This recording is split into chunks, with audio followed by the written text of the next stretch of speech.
We've all been there. You run to pick up the phone, and instead of a friend or a family member, it's that pause. And then a recorded voice trying to sell you something or collect a debt that you don't even owe.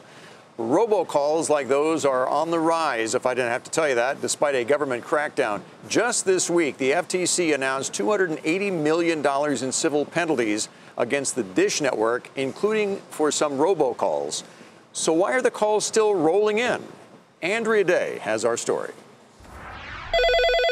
Hello, this is Rachel at Cardholder Services. It is urgent that you contact us. It's a robocall, an automatically dialed call bothering millions of Americans on a daily basis. There's about 30 billion robocalls a year now. And so annoying, Alex Quilici developed an app to try to stop the madness. It's a pitch from Emily the travel spammer or a fake Microsoft, and there's nothing worse. This is an important notice regarding your automobile. I get probably, I would say, 10 calls a day. The government's do not call list was supposed to stop these pesky telemarketers. So why does it seem like it's getting worse? The do not call registry actually works for legitimate businesses.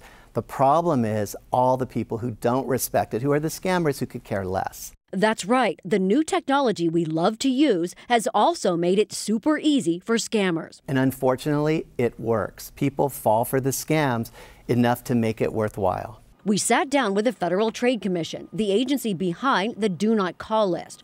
The FTC says consumers lose $350 million every year falling for robo ripoffs. The FTC investigates unwanted calls, and we do try and track down where these calls are coming from and bring law enforcement actions to stop them. But according to the FTC, most robocalls are coming from overseas, where scammers try to stay outside the reach of regulatory authorities and blast out calls for next to nothing. Last year, the FTC received nearly 3.5 million complaints about the calls.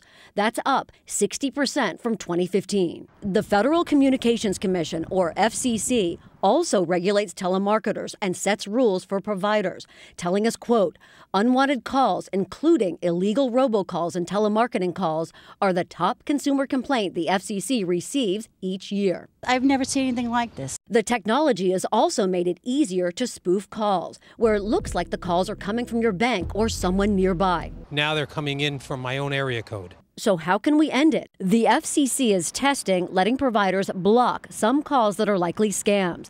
And according to the trade group that represents most landline providers, we can return trustworthiness to the caller ID information, and industry is working on standards on that front. CTIA, the wireless carriers trade group, says it's united in its efforts to defeat robocalls. These efforts collectively stop more than 1 million robocalls every day.